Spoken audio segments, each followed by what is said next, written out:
The purpose of the doctrine of double effect is not to capture all of morality, all of right and wrong and good and bad. Instead, double effect has a more specific purpose. The purpose of double effect is to explain one narrow range, one narrow area of morality.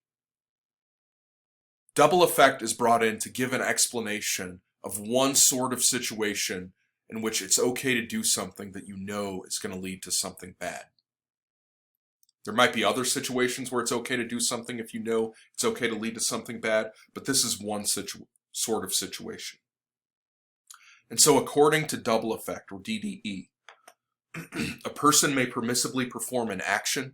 In other words, it's okay for somebody to do something that's foreseen to cause an evil. So it's okay to do something that you know is going to lead to something bad if there's 4 conditions that are satisfied.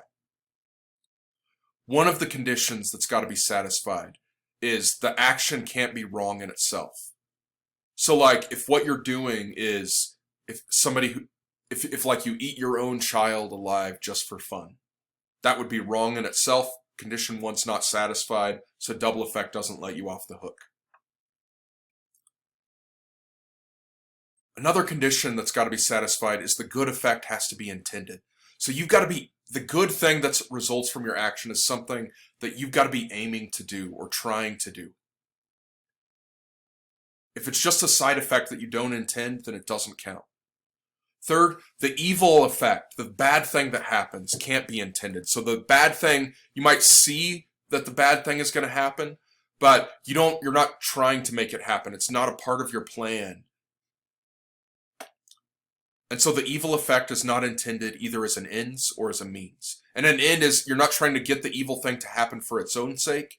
And a means is you're not trying to use the evil thing to get what you want.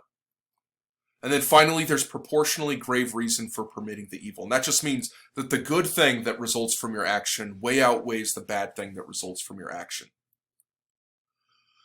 And so now let's go back to our trolley and large man and tactical bomber and terror bomber. Double effects brought in to try to explain why these examples are different. Why trolley's okay, but large man's not.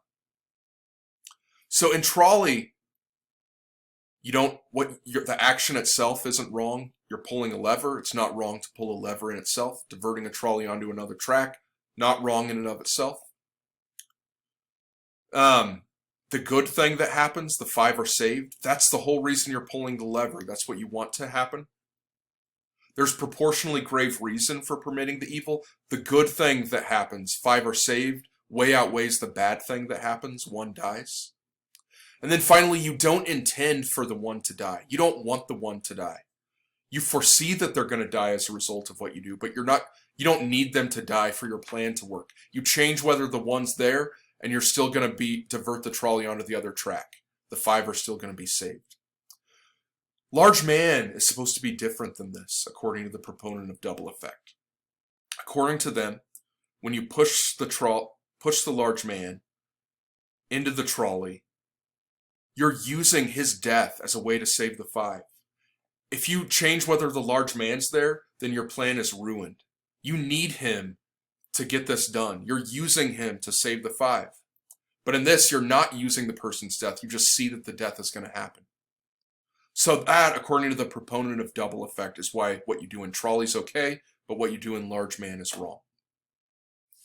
Now consider tactical bomber and terror bomber.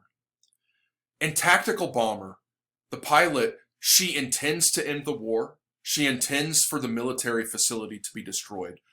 But she doesn't intend for the civilians to die. She knows that they're going to die. They're there, but this is her 1 shot, and she's going to blow up the military facility. She foresees that they're going to die, but she doesn't need them to die as part of her plan. If you change whether the civilians are there, you don't change whether she drops the bomb. She's still going to do it. But in the case of the terror bomber, she's using the deaths of the civilians as a way to end the war. She needs them to die to get what she wants. You change whether the civilians are there, and you change whether she drops the bomb. So that's why, according to the proponent of the doctrine of double effect, tactical bomber and terror bomber are different.